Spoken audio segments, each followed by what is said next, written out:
If you ain't a Gator, you must be Gator bait. If you ain't a Gator, you must be Gator bait. Welcome back and welcome in to another episode of If You Ain't a Gator podcast, part of the Stadium and Gale Network. You know, I got my guy Kyle back here with me yet again and going to continue on. Kyle, how's your day going, bro? Oh, it's going good. It's going good. Happy Friday, everybody. It's for people with kids, this is like the best day of the week. Maybe you get off work a little early, maybe a little happy hour, and then you just good start to the weekend. Great starts to the weekend. Unfortunately, we ain't got no Gators football tomorrow. So that's the crappy part of this. We have a long way to go, but we got a lot to talk about today. We are going to touch on the national championship. We're going to talk on some portal pickups, some early rankings from On3. Who knows? Gators might be ranked in that, might not. You never know. We'll talk about it. Some winter workouts, and they announced the orange and blue game. So we are going to run through all of that. We got a lot to talk about today. But yeah, we're going to, first and foremost, let me apologize, because every time I have a guest on here, new guest, even though he's going to be a continuous guy on here, I always ask it and I forgot. But I'm going to ask right now, Kyle, who is your favorite Gator of all time?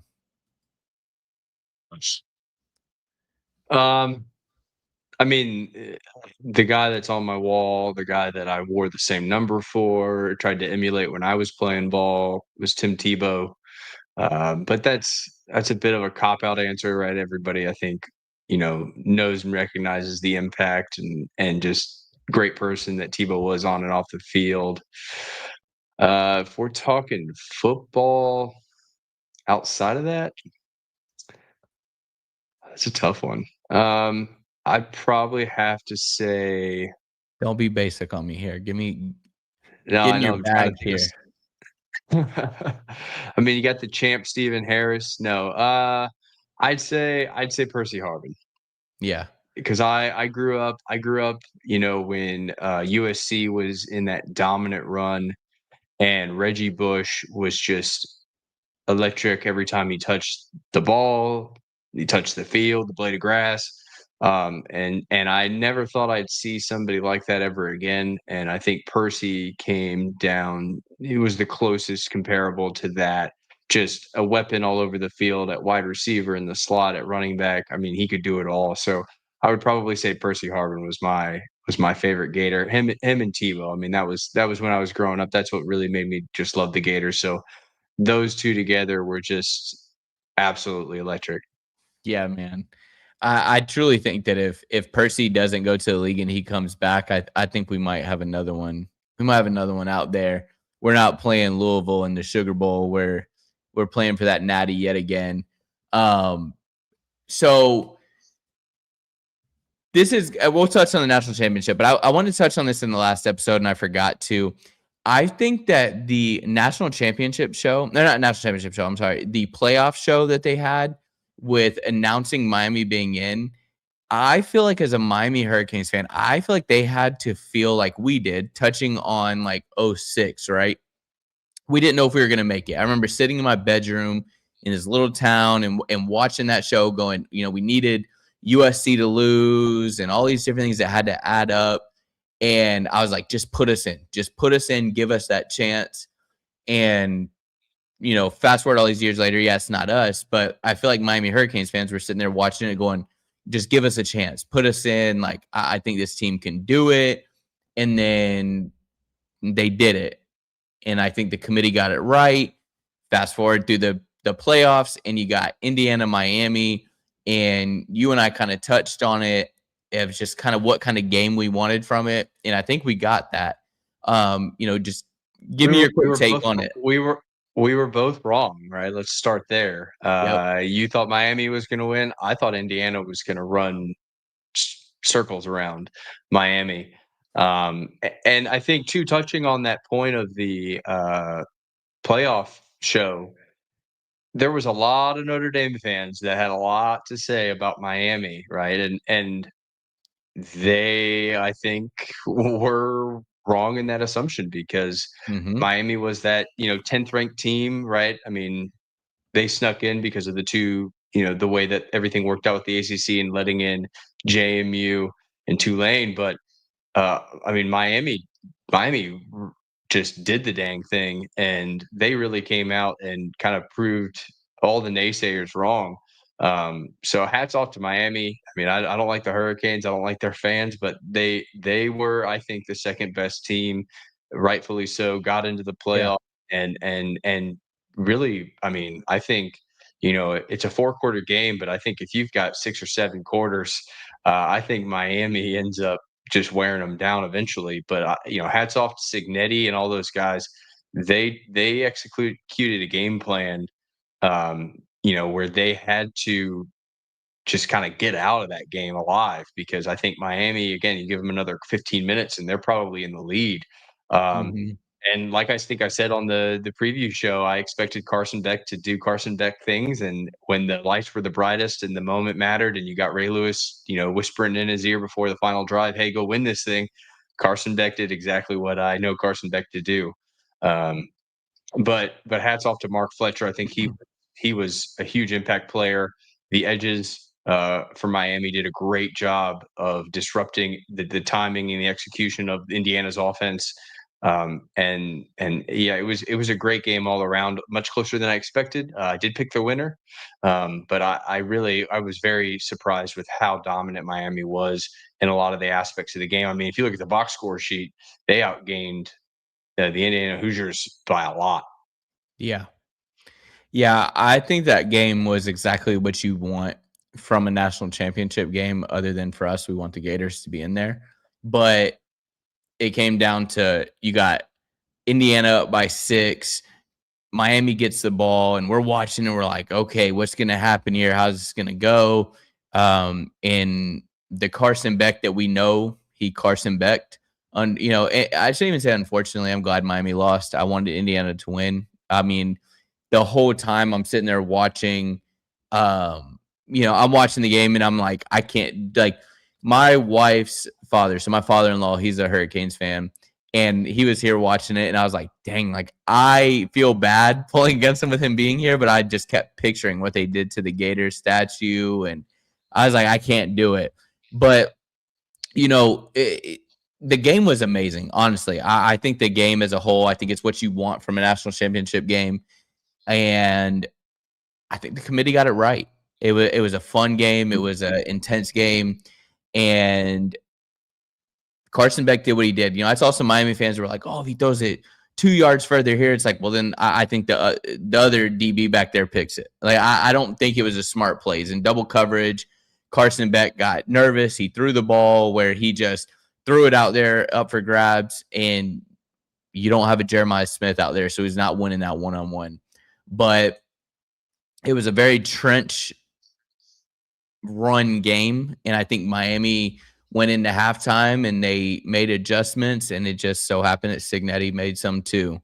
And Yeah, I think the two biggest plays, in my mind, obviously the blocked punt, right? I mean, and again, I also said that Cristobal would do something Cristobal like, and I yeah, think backed up into your own goal line, you decide to kind of run one of those sweeping running punts to the right, mm-hmm, and Indiana wasn't trying to block that kick, and a 200 and I don't know 70-pound, 80-pound, not a gunner, not a fast guy, but a yeah, bigger guy gets all the way just down there and blocks that punt, and they're in punt safe, and it's like, just snap the ball and kick it. I mean, you're yeah, gonna let you're buying your gunners maybe 2-3 seconds extra, but is that worth it to potentially have it blocked? I mean, so I thought that was probably the biggest, obviously, key to the game because it came down to that score really. And mm-hmm, hats off to Miami right after that. They went down the field to score too. Because I thought the blowout was about to commence when that happened. And then I think the other biggest thing was Mario playing conservative and going for the field goal. I think it was right before halftime with a kicker who was like 7-12 in the playoffs. I thought, with that yardage where you're at and the type of game you're at, you got to keep the offense on the field and have Beck make a play or hand it off to Fletcher and try to get through those stud linebackers and convert on fourth down. So I thought those two plays, because if they don't have the block punt and they don't miss that field goal and they end up, maybe converting and then scoring on that drive, they probably win the game. So I think those were the two most impactful plays that I saw.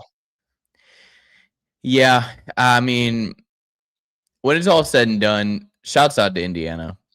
Shouts out to Indiana, Kurt Signetti. I mean, to see him smile was a little weird. Like, I was like, that's kind of creepy. Like, I felt a little uneasy. I'm like, that's weird. I'm not used to that. But unfortunately for John Summerall, Kurt Signetti won the Natty. And he won the Natty from a G5 standpoint and in a couple years being there. So now there's a lot of pressure on him. We can't bank on that, but it does show you if you attack the way you should attack, you can get things done. But yeah, just shout out to the Indiana Hoosiers. I never thought, if you'd asked me 5 years ago, that I would be saying Indiana Hoosiers won the national championship in football, I would say you're crazy. But 5 years ago, I don't think anybody in the national media or fans of the game knew who Kurt Signetti was. not the slightest clue, and he is going to be a problem for years to come.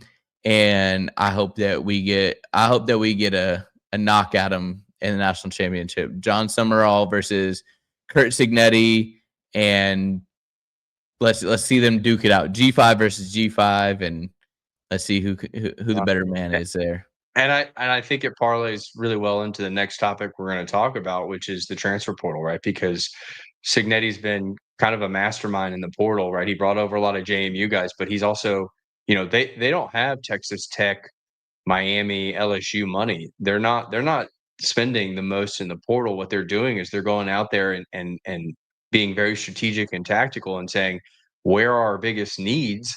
And then can we find guys to fill those needs and guys that have specific roles to fill, do we need a red zone target? Do we need an outside linebacker? Do we need a corner that can play zone versus man?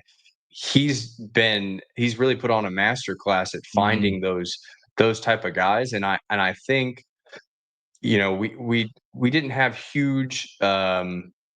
any huge, blockbuster name that we added in the transfer portal, but I think that this coaching staff with John Summerall and Buster and Brad White were very strategic and tactical in exactly how they attacked the portal. And so not going to say that that's going to be the Gators path and we're going to be in the national championship either next year or the year after and win it.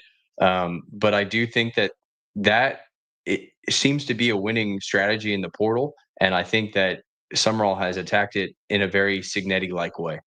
Yeah, I agree. Speaking of a coach who can attack the transfer portal, who can attack recruiting, and can just figure it out, our basketball team has just been lights out. I don't know what's happening right now. There we go. Our basketball team has figured it out. They truly have figured it out. I think that Chinulu is just coming into a league of his own. I called him a couple games into this season. I was like, oh, we got a soft group of big men in there. And he is just figuring it out. I think that we have figured out the rotation. I think putting Boogie and putting Lee on the court at the same time is just an absolute disaster. But the mastermind that Todd Golden is, he's figuring it out. And I think a lot of people in the country were like, oh, okay, yeah, the Gators were, they had this guy, and this guy last year, and that was a miracle team. But you can see now that Todd Golden really isn't like that. Well, don't speak too fast, because these boys are red hot, and it doesn't look to be ending anytime soon. Give me your quick take on just how you feel about basketball right now. I know that you and I have a very different opinion on a couple of players, but just give me your rundown of the team. Yeah, so I mean, I liked what Todd did in the transfer portal, at least looking at it, preseason. We were dominant up front. We needed a new backcourt. He went out there and got some pieces there. And I've been most pleasantly surprised with the development and really dominance of Chinyelu. Yeah. I mean, the guy is a rebounding machine. He's starting to score points at will whenever he wants, and he's not, taking on and getting called for stupid fouls, which Mhm. was a bit of his issue, in the last year, is he was just constantly getting into foul trouble. And so looking at it now, I mean, he's running on all cylinders. He's rebounding, he's scoring, he's playing on both sides of the court. He's going to, I think, increase his draft stock tremendously this year. And I think Boogie's starting to find his rhythm. I think that haircut has definitely helped out. And I think Hal did not play super well last game, but he was a team guy, did what he had to do, and he's been dominant the rest of the season so far. So I'm not too worried about Hal, but I'm still waiting on one of these guards to start to take over and show that, hey, I'm the guy. And I thought Urban had a really good game against LSU this week. And so next week we'll have, or this weekend, Saturday, we'll have Auburn, and so that's going to be another big test for the Gators. But I'm liking what I'm seeing from our front court. It's just the back court, we've got to figure it out. I was one of those people that as soon as I saw Lee in the 99 jersey, even before the game started, I said, if he has a great game, he needs to wear that 99 with no nameplate on it, because if he has a good game, he needs to go back to that. And I think he's going back to wearing his regular jersey number. But maybe another bad game and he'll go back to that 99, which I think all Gator fans want. Yeah, you and I definitely have a different opinion of Lee. I know that you're not a huge fan. I think that Lee is figuring it out. I think it's just a different league. I think it's a different type of toughness and, just driving into the paint and just the way you just hold yourself and carry yourself in the SEC. And the SEC has been, I think it's a little easier road this year than last year, but it's still a tough road. And you're gonna deal with getting beat up a little bit going in that paint and just people wearing on you. It's tough. The SEC is tough in every sport: football, basketball, baseball, track, whatever it is. They're going to be tough. Um, so I think he's got to figure it out. I think he needs to stop, just the whole entire time. But as for him and Boogie, I think the two of them not being on the court at the same time is massive. I think they're figuring out the rotations. Um, Boogie figuring out that he's not a 3-point shooter. You're not Steph Curry. You're more of a mid-range guy. And just putting up those shots, he's starting to figure it out, and he's starting to get us points on the board where he should.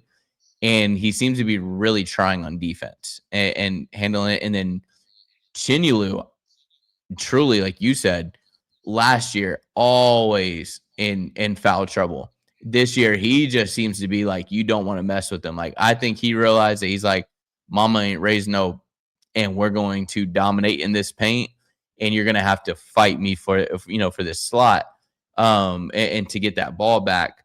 So truly, it's fun to watch. That Vanderbilt game was fun to watch. I think that the LSU game was fun to watch.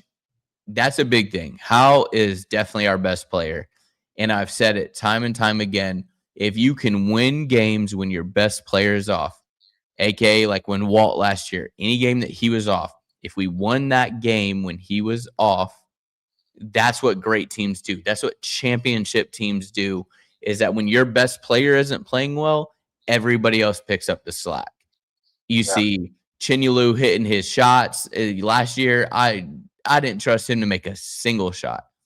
The only person I need on this team right now to come in to himself and find himself is Condon. He's got to do it.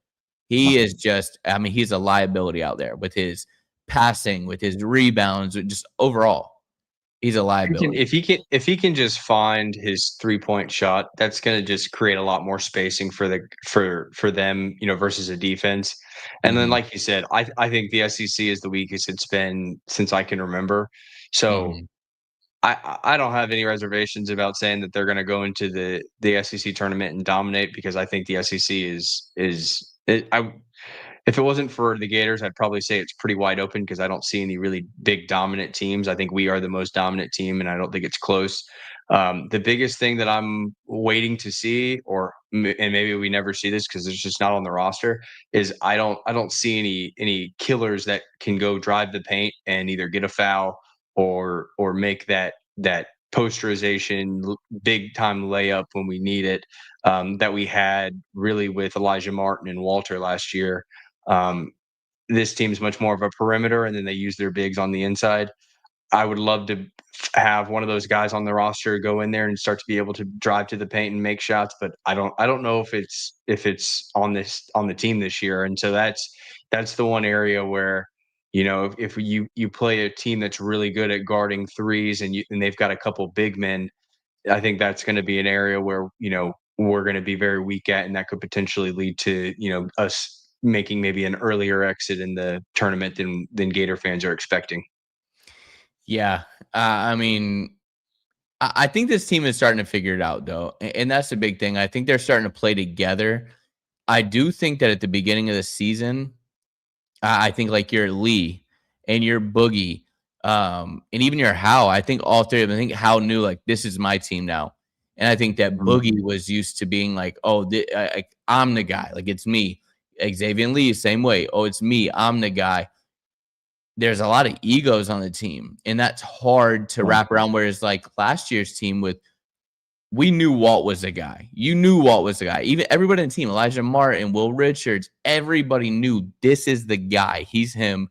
It all circles around him. But if he's having a bad game, we're gonna pick him up. We're gonna have his back, and we're gonna make it work. I think that's what they're finding out right now is like, okay, who is the guy? Who do we give this over to? Who do we allow to take over? But I do think that this team is going to get it together. And I think that they better hope that come that beginning of March, or before even March hits and that March Madness tournament hits, they better hope to God we don't got it figured out, because Todd Golden is a great coach. Truly, he is a rotational master. He adjusts amazing. So I'm excited to see where this team keeps going. We got another big one this weekend against Auburn. Friend versus friend coaching battle there. So that'll be fun to watch. I'm sure you and I will be texting the whole time. So, but yeah, that this team's starting to figure it out. They're really starting to figure it out. So, touching on the transfer portal football wise, though, we grabbed a couple of late pickups.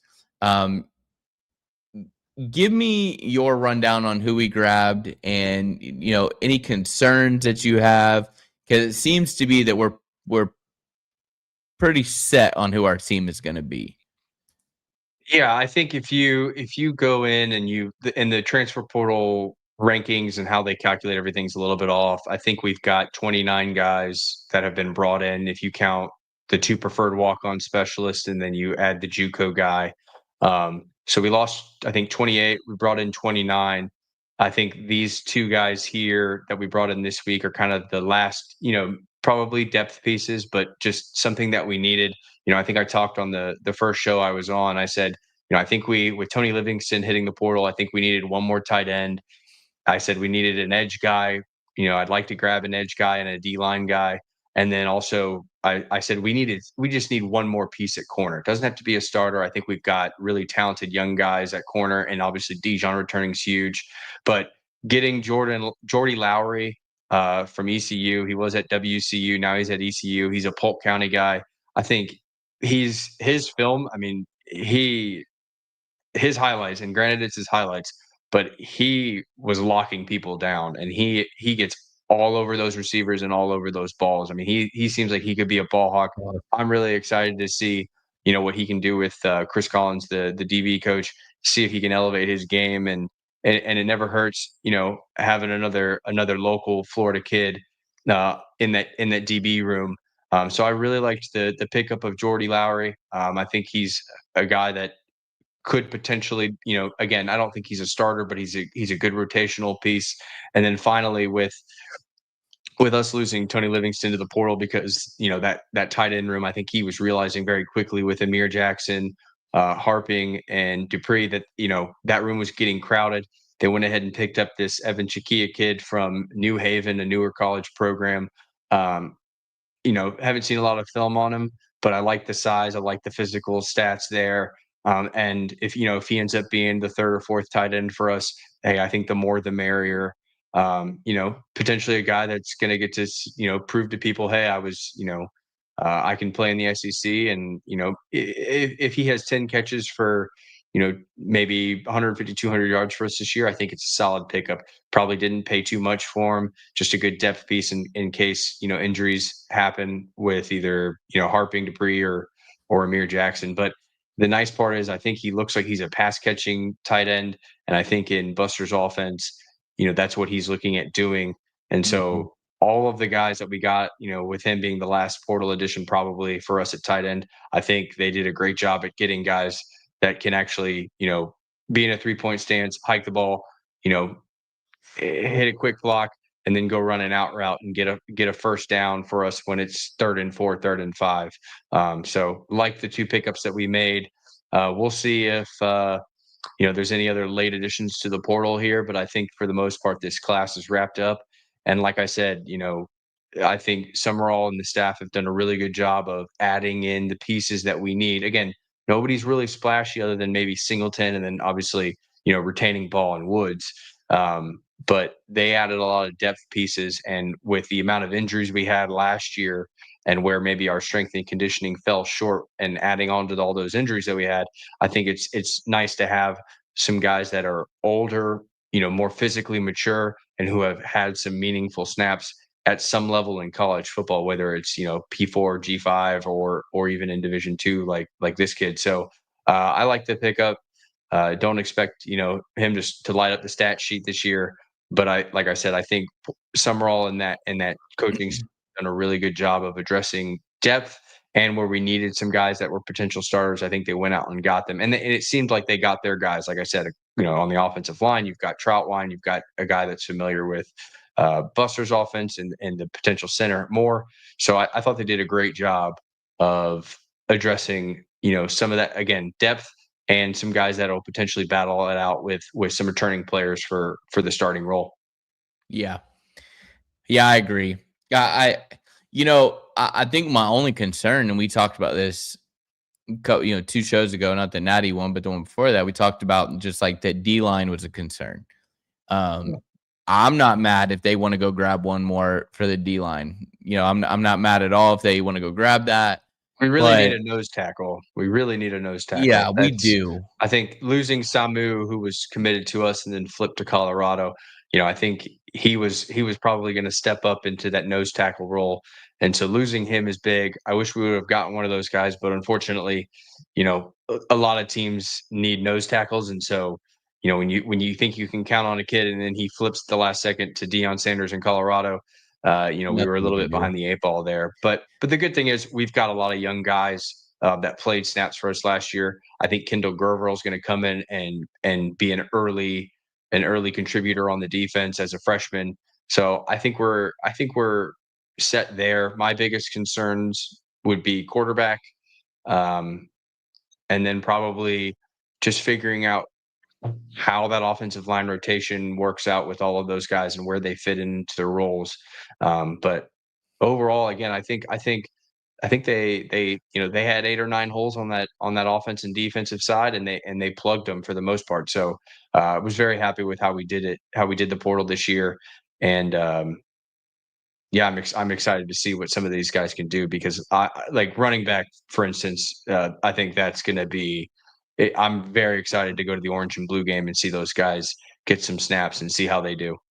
Yeah, I mean, overall, and I stand by this, and I know a lot of people think it's like a cop-out kind of response or a cop-out kind of answer or whatever, but does D-line worry me? Yes. but also I know who our coaches there. I know who our positional coaches there, and Chapman is top tier. If Chapman is not retained, if Chapman leaves, he is on, I mean, a Georgia, an Ohio State, a Bama, a Texas. He's going to one of them. He ain't going to JMU. He's not going to USF, or he's going to be a top guy. And the reason for that is because he's brought in guys who he knows how to elevate their game. He can watch them. And I see a lot of people going, oh, well, Chapman's getting the scraps, or Chapman's getting this. I'm like, do you think that John Summerall, let's be real here. I'm going to look you right in your face in the camera here. Do you think that John Summerall is looking at every other positional coach and going, yeah, I'm going to give you who you want. Oh, we're going to get top guys. Oh, but Chapman, I ain't talking to him. Nah, Chapman, I'm not going to ask him any opinion. No, that's not the case. He's talking to him. Chapman knows who he has. Chapman's watching film. He goes, okay, this guy has this twitch, and I can help him. George Gums, Tyreek Sapp. These weren't sought after names in the portal coming in. They weren't the creme de la creme, coming in. And that's just how it works. You got guys that these coaches are coaches for a reason. You got to let them do their job. You got to let them watch, and they go, okay, I can see that his get off is this, or I can see that his swim move is this, and they know what they're watching. So overall, like you expressed, and just what I'm going to bring up is I love the way that they've plugged things in. Now, I'm going to bring this up real quick. Jordy Lowry, I'm going to let you know, I'm a Polk County guy. He played at Bartow High School. I just want to let it be known. I don't know what impact he's going to make, but do you know the last portal guy in UF sports that we brought in that was a Bartow High School guy? Do you know who it is? I'm going to tell you. Walter Clayton Jr. was the last guy that played for Bartow High School and came in. And I don't know, you might know that name. I think he did it. I think he did a thing or two for us. He was pretty good at basketball, I think. Yeah. Yeah, I think he did. He was okay at it. I think he did a thing or two there for us. But, all jokes aside, I think that this team is doing what they're supposed to be doing. And I stand by this, and I mean it with everything in me. Every position. I watched people get super, super excited when we retained Chapman. Chapman is in those meetings. He's a part He's known those guys for years. And he's a part of who gets brought in. So if he wants these guys, who are you to say, who am I to say, oh, I don't like what we're doing here. I don't like this guy. And it wasn't like with the Napier era where we would be linked or in talks with, a big D lineman or a big edge, and we would hear about them. Maybe they come on campus, and then, they go to USC and they sign there. Yeah. They didn't really go after anybody. I mean, the biggest name we looked at was Adam Trick, and that one fell off pretty quickly because I think they realized that they were going to get Jaden Woods back, and so they said, right, we don't need to pay Adam Trick millions of dollars. We've got a returning stud that we like a lot. So, there wasn't, other than the Samu kid at nose tackle, like there wasn't anybody huge that we were after that we didn't get. I mean, even look at Jordan Norman from Tulane. That was, everybody thought, oh, he's a lock for John Summerall and the Gators. He came and visited, and we let him leave, and then he went to Tennessee and he signed.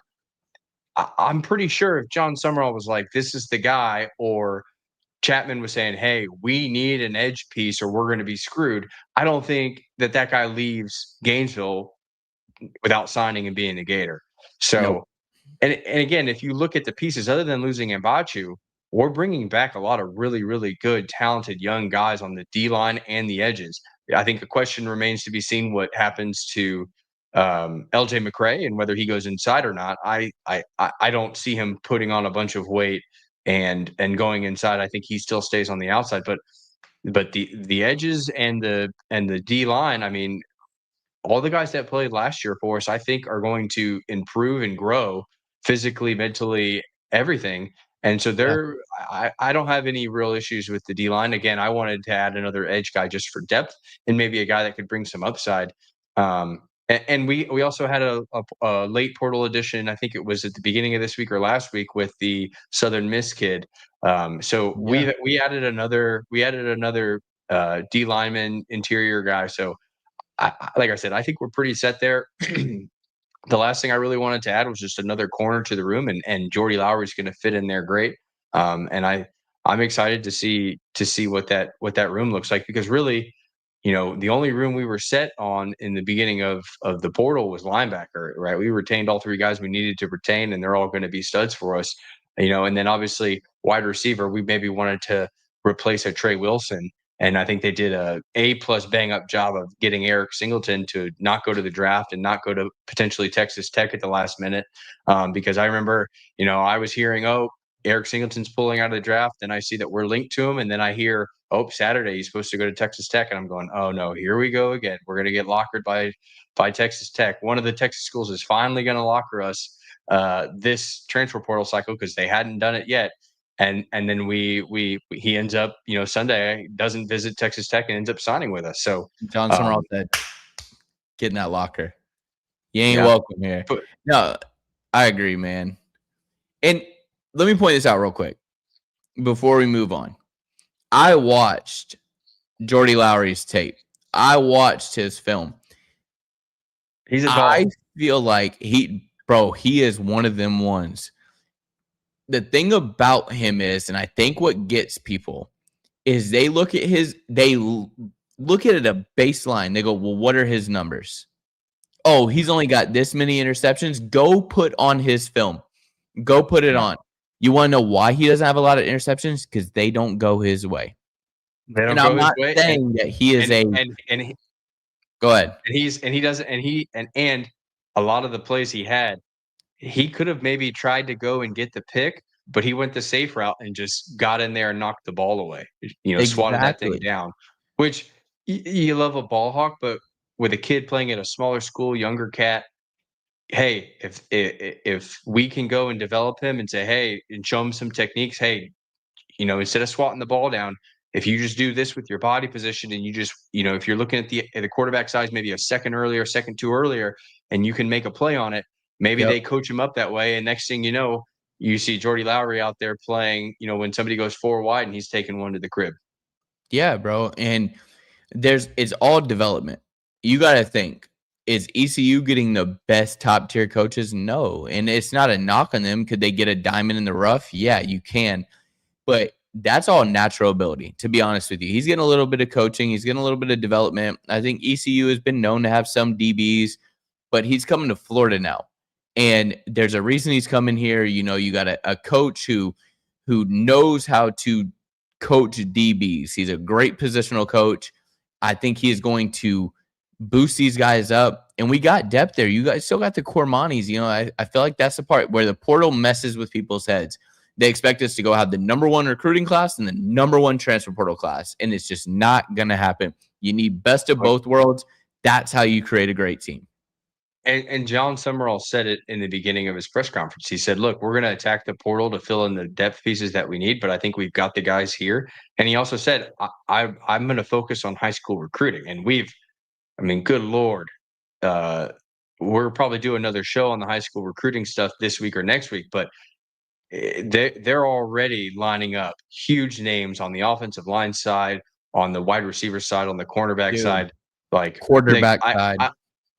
I truly believe that I think Summerall likes the pieces we had. I think the issue, and I think everybody in the national media who's talked about it agrees, Florida's issue wasn't talent. It was coaching. Yeah. And so you look at who we lost, we didn't lose a whole lot of starters that we lost to the portal or to the draft. And the ones that we did, we either have guys that are ready to step up and make that next jump, right, and become a starter and become an impact player, or they brought in those pieces like a DJ Coleman, right, or a Cam Dooley. We lost Aaron Gates. We lost who was the other guy we lost? We lost Aaron Gates and Sharif Denson. They brought in Cam. They brought in DJ. If you look at the top tier guys that we brought in, you can instantly go to the transfer out tab and look at who we lost, and it directly correlates with who we lost. If you look at some of the depth pieces we lost, you look at who they brought in depth pieces. I don't think Summerall wants to just live and die by the portal, because it's a bit of a roll of the dice, right? Especially like a kid like Jordy Lowry. He's at ECU. Can he make the next step? If he has better coaching, can he play at the SEC level? They're looking at tape, and there's a lot of unknown variables that they're not sure about. So they're taking a bit of a risk on these kids. And so you've got to trust that the coaching staff says, hey, look, we've looked at the tape and we think this guy, and they probably have a plan for all of these guys, right? I don't think they're just out there throwing offer sheets out and bringing guys in and going, yeah, we don't really know what we want to do with you, but we want to get more transfers in than we got transfers out. No, they've got a plan for all these guys, and they've been working on it. So I trust this staff. I think what they're doing, they're very tactical. They're not trying to build a national championship roster in year one. I might get flack for that, but people were screaming on Twitter and X saying, hey, we should go after Jordan Seaton. We were not a left tackle away from being a national championship caliber team. We don't need to go spend $3 million in the portal, right? If we had a 9-10 win season this year and DJ Lagway won the Heisman, but we had Austin Barber leaving and we needed to plug in a guy, yeah, then I would say, okay, I would expect the Gators to go out and get a $3 million left tackle for a year. But this isn't that team yet. And so I think they've done a really good job. I think they like the roster a lot. And I think that they have a plan in place to have a good year one, but then also build momentum with high school recruiting and everything else going on into year two. And that's where I think you're going to start to see a lot of proof in the pudding. Yeah, I agree, man. You hit the nail on the head. I do think, though, I stand by this. I think that these coaches, so many people think this is a cop-out answer. So many people think that this is just the easy response for me, but it's not. Me personally, I am a dude that just gets on a podcast and talks. These guys get paid to do this. They watch these players. This is their jobs.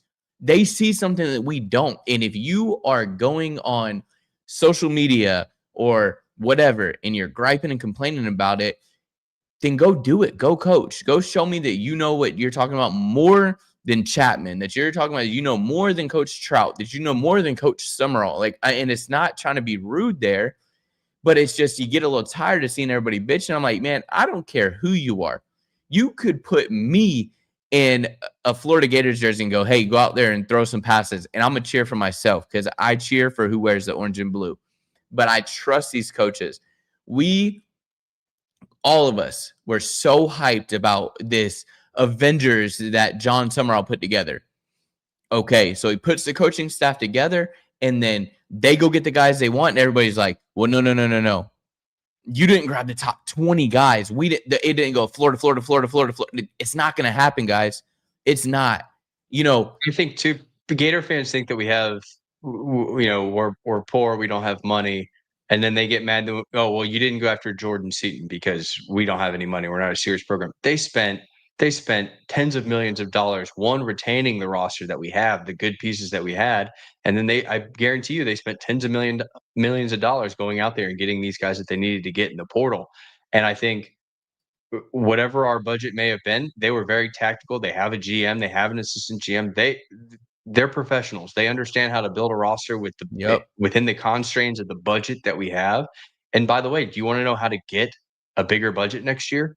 You go out there and you win more games. You win more games, you get more fans to go to Florida Victorious like I did and spend $20 a month, $50 a month, $100, whatever you can give. It all adds up. That will directly, it adds up. I mean, if every fan that goes to the stadium, the 100,000 seat stadium, and gave $100 a year, we'd be the richest school. And $100 a month, we'd be the richest school by a long shot. It doesn't take a lot. It's small amounts. It's drops in the bucket, and the next thing you know, you've got a 5-gallon bucket full. Yeah. And so, I think again, to expect us to go out there and have a Texas Tech like portal haul every year with the records that we've had over the last few years, I think is unrealistic. But I think that if this team and this schedule wins us 8 or 9 games, and maybe we make the playoffs, maybe we don't, maybe we end up at the end of the year and ranked in the top 25. I think you start to see the money come in, and then I think the Gator fans start to see a little bit us moving a little bit differently in the portal come next season. Yeah, man, I challenge you, and I know it's hard to compare to a Signetti, and it's just like when people try to compare to a Saban. But I challenge you, just go Google, take 5 seconds, keep us up, but go hit an extra tab and just go look at what Signetti in Indiana's transfer portal class was in their recruiting class 2 seasons ago. His first season, his transition class when he got to Indiana. You go tell me what it was, and go look at what they did. Do we have as easy as a road as a Big Ten schedule? No, we don't. But the thing about it is that if you come into the SEC and you win 9 games your first season, I'm telling you, boosters are on board. You're going to have Florida Victorious popping. There's going to be hope there. You got players right now. And Eric Singleton, yes. Does a Buster Faulkner help there? Yes, he does help there. But the thing about it is that you have to convince these guys. No matter what, I don't care if Buster's here. It's a first-year squad. It's a first-year team in the SEC. You got to tell Eric Singleton when he comes to you, you got to go, hey, John Summerall's never coached. He's a G5 coach. You got to tell him, hey, this is what the plan is. You go win 9 games next year, and then you get the Florida Victorious help. You get the booster help. You get all of that as a whole, and you wrap it up with 9 wins in your very first season. I'm telling you, it is going to jump off the charts. And then you're talking playoffs, and then you're talking natties. You're talking elevating yourself. Is everybody going to be a Sig? No. Everybody's not going to be a Signetti. It's not going to happen. Sig brought in a bunch of no-name 3-stars that now everybody knows. But you couldn't tell me all those guys he brought in, hey, what school did he play for before he played for Indiana? Most people wouldn't know, or they'd take a guess. They'd say JMU because he brought a lot of JMU cats over. But I think Indiana has broken the mold of college football to a certain degree in that stars really don't matter. Coaching matters, and getting the right guys brought in that are all aligned. They're not me, they're the team-based guys. If you get those guys, you find guys for the positions that you need, for the spots that you need filled that have a specific role, and you go in there and you acquire those guys and you coach them up well. You have the coaches, which again, I think was our biggest issue the last few years. We didn't pull the offensive coordinator of the year when Billy came over, right? Right. We didn't really have an offensive coordinator, and the one we did get was from Samford, and he was really kind of just an offensive coordinator in title only. He didn't do anything. We pulled Austin Armstrong from, what was it, Southern Miss? Nobody had heard of him. He didn't go out and get the Kentucky DC. So my point of optimism and my point of trusting the staff is that they have the pedigree and the resume that backs it up. So if they say we don't need to go out there and get a Jordan Seaton, if they say we don't need to go out there and spend $3 million to get this big edge guy, I'm going to trust them until they give me a reason not to. Well, I'm going to touch on this before we move on. It'd be 5 seconds, and then we'll move on to the next subject.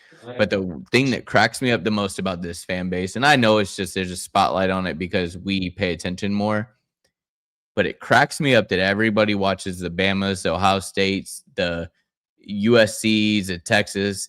They go and bring in these lower schooled guys, and they're like, man, they're geniuses. They know something that we don't. They do this, but then we do it, and they're like, we're not bringing in Jordan Seaton. We're not going and grabbing Percy Harvin. Like, I'm like, what do you want? Sam Leavitt, whatever. Yeah. Dude, it's insane, man. Like, I feel like they want Percy Harvin to go grab another year of eligibility. And I mean, you got to let these coaches do what they do. They see something we don't, it'll be fine. It'll work out. But speaking on that, going from your transfer portal pickups to your recruiting pickups to putting all those together, at the end of the day, they're all going to be Florida Gators next year. And we are going to have, it's SEC. We're going to have a doozy of a schedule. But moving on, we're going to discuss on threes way too early, top 25. They have us ranked right now at 24. How do you feel about that? Personally, I think it's great. We can get some kudos. There's clearly some respect that we're getting in the national media with this roster and this coaching staff that Summerall's put together. But I think Summerall would probably agree with me in that I don't want us ranked. I don't want any accolades. I don't want it getting into kids' head. Hey, we're the number 24 team. No. Just like they've been doing with their winter workouts, and we'll touch on that in a little bit. I want these guys to have a underdog. They counted you out. They don't see you coming mentality. And so for me, I think Saban likes to talk about it as it's rat poison, right? Once you get that ranking, it starts to get in your head. You start to hear those whispers. Oh yeah, you're the best. You're top 25. You start to do that, and you start to get a little lackadaisical. You don't maybe finish that final rep in spring workouts. So it's great to get that recognition. I don't think it means anything, right? I think we were ranked like 14th or 15th last season, and we won 4 games. So I don't put a lot of stock in that. The one thing I think that's very interesting about this schedule, or excuse me, this ranking as it pertains to our schedule, is outside of Georgia and Texas, the only other 2 teams on this list that we're playing are OU, that's at home, right? And Ole Miss, that's also at home. Yeah. So, it's early season, it's talking season, right? It's the off season, but when you've only played 4 out of the top 15 teams versus, last year's schedule and especially the year before schedule, there's some games we can win. They're not cupcakes, right? We're playing 9 SEC games this upcoming season, so it's going to be a dogfight. But we don't have to play Texas A&M, right? We don't have to play LSU. If you looked at the schedule, if this would have been our schedule last year, we probably would have had Georgia, Texas, OU, LSU, A&M, Ole Miss.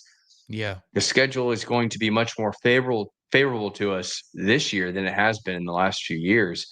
And I think Georgia and Texas are going to be extremely strong. I think OU, with Mateer returning and being healthy, is going to be extremely strong. I think the big question mark will be Ole Miss. And with they have a great transfer portal class because they've lost a few guys, and I know Lane's actively waking up every morning after hot yoga trying to tamper with that roster every day. But I also look at this top 25, and there's a few teams ahead of us that I don't think have the talent that we have. Now, they have proven coaching, which we didn't have for the last 4 years. So it'll be very interesting to see, if you looked at last year's versus this year's, there was a lot of names on that list last year. Clemson, right, being like number 2 or 3. I mean, they had a horrible season. But it gives Gator fans, I think, some comfort and some optimism. But I hope that the coaching staff and the players are going, yeah, we should be ranked way higher, or they're going, I don't want to be ranked at all. I want to go prove it on the field. I don't care about rankings. I don't care what the media is saying. Let's go out there and punch some people in the mouth. Yeah. And the main thing I take from this, right, just looking here, I'm just quickly looking at it. You have 1, 2, 3, 4, 5, 6 teams on here. Off the top of my head, 6 teams who they're going to be year 1 coaches. Year 1 coaches. Michigan's going to have a year 1 coach. Now, don't get me wrong. He's a great coach, and he's not new to this, but he's new to Michigan. It's all new players. He's got to figure out a staff on top of that. But Michigan, number 11, first-year coach, figuring it out. You look at Virginia Tech, right? Virginia Tech, I think I think he's a great coach, honestly. I think that he's got the resources he needs at Virginia Tech now. I think they're giving him what he needs. He's going to be a problem in the ACC. Well, it's the ACC, so it's not hard to be a problem there. Yeah, I could coach to an ACC championship. Miami's in the Natty, and they couldn't even win one. But that's neither here nor there. Had to throw a shot. But it just shows you what everybody thinks of John Summerall. It shows you what they're doing as a team. Yes, everybody's looking at it and they go, well, what are we doing here? Yes, the last year, did we have, if you look at these games, right? Everyone's like, well, why were we ranked? Why were this? We had a team that could compete with the Georgias. We had a team that could compete with the Ole Misses. Did we? If you watch near the end there, we play at Georgia. It's a hard-fought game. Then the next game is like those guys were like, man, we gave it our all. We're playing Kentucky. We're not going to get up for this. Boom, steamrolled. Okay, we're giving our all against Ole Miss. Lane Kiffin might be our coach. Giving our all, just come up short. Play Tennessee, get steamrolled because we didn't want to wake up for it. This roster, who everybody's bitching about, that they're wanting to, like, we're not topping the transfer portal, but yet we're retaining these guys who are a massive part of it. There's a reason we're number 24. They're not putting us in the top 10. They're not putting us even in the top 15 or top 20. We're there because they believe in John Summerall and the staff that they put together. And I really do think, me personally, do I wish that we were number 26, number 27? Yeah. Right there, ready to break in. And who knows? We might be. When it's all said and done, we might be right on the outside looking in, and we might have a bunch of guys in there, a bunch of Gators, I ain't going to say dogs, that are just ready to just feast. And they're like, throw us that raw chicken, because we're going to, as soon as you start throwing it to us, we got some people on this schedule that we're going to feast against. But again, like you said, just looking at the schedule and just running through it, I like our setting there. Do we have some top 25 guys in there? Yes. But starting off with an FAU, a Campbell Camels, those are the games you start off with where it's like, okay, you beat the brakes off those guys. You smack them around. Okay, now you go against Ole Miss. Yes. Did Pete Golding coach through the playoffs? Yes. But you have a year one coach who has to do it all again, and a year one coach. It's going to be a hard fought game there. Okay, cool. And then moving forward, you know what I mean? Like you go into your Oklahoma's going to have Mateer and those guys, but Vanderbilt, they don't got Diego Pavia. You know what I mean? Auburn, G5 versus G5. Golish, he's bringing all these Auburn guys. I mean, all these USF guys to Auburn, while Florida is bringing in Eric Singleton and these top guys. Mizzou, I don't fully believe Eli's a great coach. Then yes, Texas at Texas. That's going to be a tough game. But I'm saying, like, I don't think it's this moronic thought of us being in the top 25. Again, it's a very early. Who knows what the actual AP is going to look like. But I'm not opposed to us being where we are. Anything higher than right there, I'd start to get a little questioning of it. Oh, yeah. Yeah. I think the nice part, too, is if you look at it, right, the left side is home, right side is away. Okay. And then obviously Georgia, that's a neutral site. So you look at our top 4 hardest games, right? Ole Miss, OU, Texas, Georgia. 3 out of those 4 are either home or neutral site. Yep. Right. We got to go to Texas, but that's it. Georgia's going to be neutral site field. Kentucky, okay, that's okay to be home or okay to be away. Florida State, they don't scare me. Mizzou and Auburn, I think Auburn and Mizzou will be great games. I think those are ones you could potentially lose if you don't have the guys ready.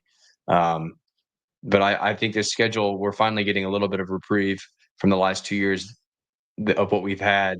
So I think it allows for Summerall, if this is a building year for him, right? A year one, again, I expect him to win a lot of games for us. But if this is a bit of a transition year for him to where he can get his recruits going, get guys into his system, we get some more money, we can go out there and attack the portal a little bit harder. Give some of the superstar guys that we have time to develop, right? Jaden Woods will be coming back, having another, for probably his final year as he's trying to boost his draft stock. This is a good year to at least win, hopefully 9 games. I see 9 wins on the schedule. I don't think I'm being a Disney Gator or a Sunshine Pumper on here saying that, right? 8 or 9. I don't see a path that we only win 4 games again. If Napier was coaching, I'd say there's probably 4. I could see us winning 4 games here. I think with Summerall, I think it's much higher. So, I think for me, this schedule isn't as daunting as it has been, and so that gives me a little bit of optimism too there.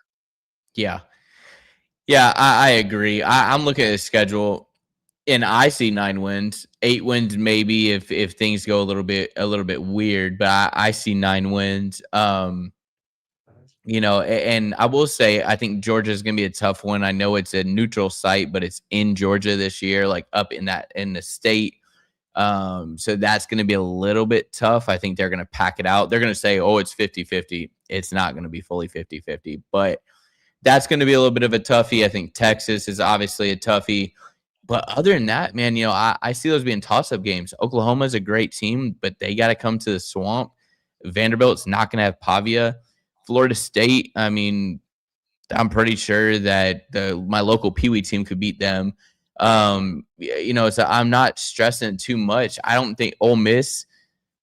I don't know, man. And this is probably me with my orange and blue goggles on, but I can see this team with the retention and a competent offensive coordinator being able to get it done, and a defensive minded coach. I can see it happening. But all of that starts right now with your winter workouts rolling into your spring practices, your spring workouts. I have an idea. I have a thought on just the little bit of clips I've seen from workouts and them on the field. What is your touch on all of it? Yeah, so the one thing that, I think when the Gator social media team put out, their photos, and then I think Rusty Witt actually posted a video just before we went live. The one thing everybody, on social media and all the talking heads on YouTube noticed is there's no Gator logos on any of that workout gear that they're wearing. And so I love that idea. When I played ball in high school, you did not earn the logo on your helmet, your first year on varsity or your first year in JV until you made plays in practice, or you were lights out, and grinding it out in the weight room. And so bringing that mentality back of, hey, especially in the world of transfer portal, right, where guys probably play for the patch less than they ever have before because they're coming in for a year or two and they've been at 2 or 3 other schools. I think not giving them, that F logo or the alligator head logo on there, making them go out there and say, "Hey, you guys got to earn this because we have a standard here, and the standard is this standard, and until you earn it, you're not going to get to wear the patch." And so I applaud them. I don't know whose idea if it was intentional or not, but that was something everybody seemed to have noticed online. And I think that that's huge because you're going to have your leaders established really early, right? The first few weeks of workouts, I think you see guys go out there and get that they want to be the guy that gets the first patch, right? The first group of guys or the first individual players that go out there and make a special play, or they kill it in the weight room and they get that T-shirt with the logo on it. I think that instills a lot of pride for being a Gator, and so I think that that's huge because. And then on the other side, right at the very end, if there's a few guys there that are in practice that haven't gotten the patch yet, the rest of the team that has the patch is going to hopefully rally around them and say, "Hey, you need to push it. This is what you need to be doing. Let's go out there and let's get you that patch." I know Ohio State's done it, I think, pretty much forever. I know Urban did it back in the day as well. And so I'm all about bringing back the right to wear that logo on your shirt, your helmet, your pants, all of that. Yeah, I agree. I think all of us, I think that's one of the first things that we noticed was just the no logos. And I'll be honest, I think when it first happens, I think when everybody's wearing the same thing, I think that everybody's kind of like, oh, it is what it is. Like your mind isn't really thinking about it. And then someone gets that logo. And then you're like, oh, wait a second. And then somebody else gets that logo. Cause you're going to have those, you're going to have them ones in there that they're going to be like, oh yeah. Like I'm playing with my heart out. I'm playing with my, like my hair's on fire at practice. Like, I don't care what it is. We're competing. They're going to get that logo. And then it's going to start then you're going to see it start to unfold. You're going to see people start playing like crazy. And that's huge. Like, I love that. I think something that Deion Sanders did at Colorado that I really respected was when he got there, he took everybody's number. Oh, you love your number? Oh, you went and got a chain made with your number on it? Okay, well, you better earn it. You better come and earn that number back so that that chain means something. Because if you don't, it ain't going to mean anything to you. And I love that. I love the competition side of it. I think that I can't fully remember if Billy did something like that. Maybe he did, maybe he didn't. But I don't think it was fully enforced. Whereas with this regime, it's different. These are guys that I'm like, oh, they're going to have to compete. Every day you step on that field, I don't care what it is, you're going to have to compete and you're going to have to go and earn it. You're going to have to go put your pedal to the metal and figure it out. And I love that side of it. And I think when you're Jaden Woods and your Dallas Wilsons, when they start to get that patch on there, they're going to be like, you're going to see these other guys, your Davion Grosses, your these other youngins, and even people that are new there, they're going to go, oh, wait, I want that too. Like, how do they got that? My junk's plain. Like, I got a Jumpman logo here and it says my name over here. Well, I want the logo. I want a number on here. I want all these different things because that's just how we are. It's how humans are built. And then you start to see the competition unfold. And I think too, even those big guys, right? Like Jaden Woods, Jaden Ball, the fact that they're working out with no logo on their chest, right? Exactly. Oh, I had a 1,000-yard season last year, but Summerall is going to come in there and go, you guys, yeah, you had a great season. You individually had a great season, but the team didn't. You guys won 4 games. And so I have a standard here. It's what I think the Gator standard should be. And yeah, you might have been a superstar last year. You might have made a lot of plays last year. You might have been an All-American last year. But I'm doing things differently here. And you're going to have to earn that patch from me before I think that you're ready to be a Gator and to go out there, on the practice field with a logo on your helmet, stripes on your helmet, patches on your jersey, all of that. So I think it's phenomenal. I think it sets the tone. And I think, Matt drills, all that stuff coming back with Rusty. I'm excited to see some of that if we ever get any of that inside look.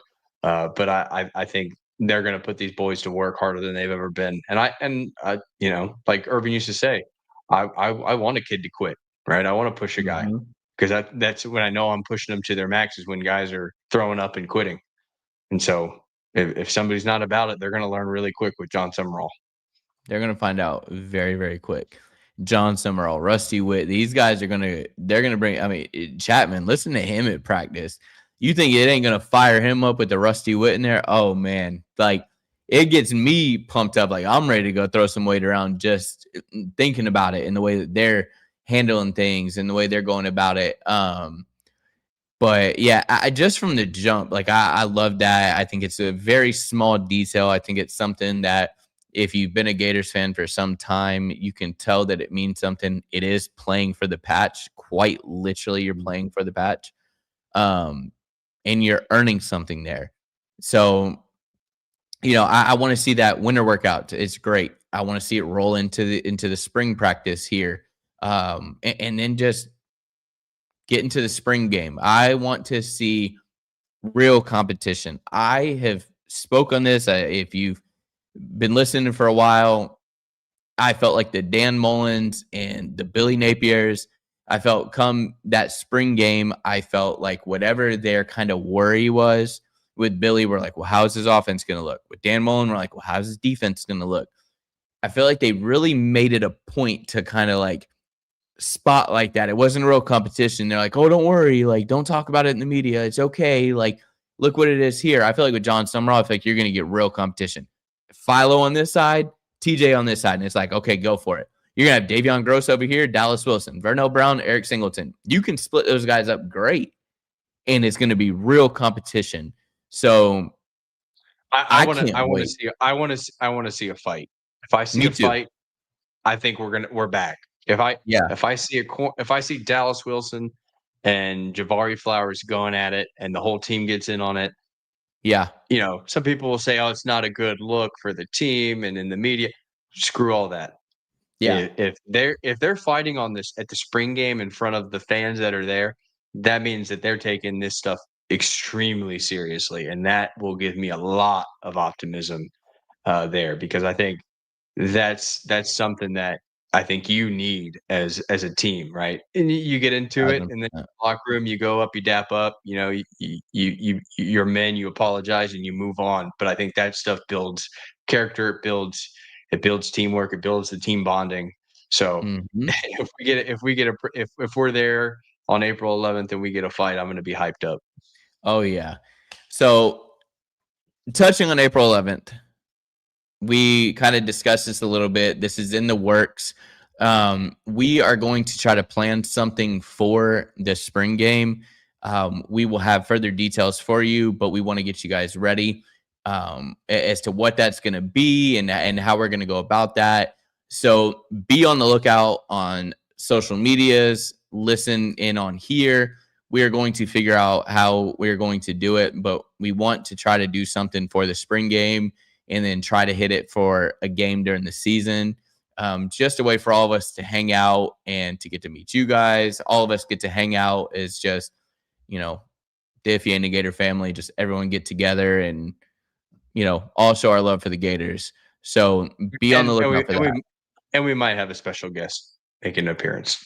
Might have a special guest, most likely And going to happen. it's not either one of us. So Yeah. somebody who actually wore the patch and knows what it means.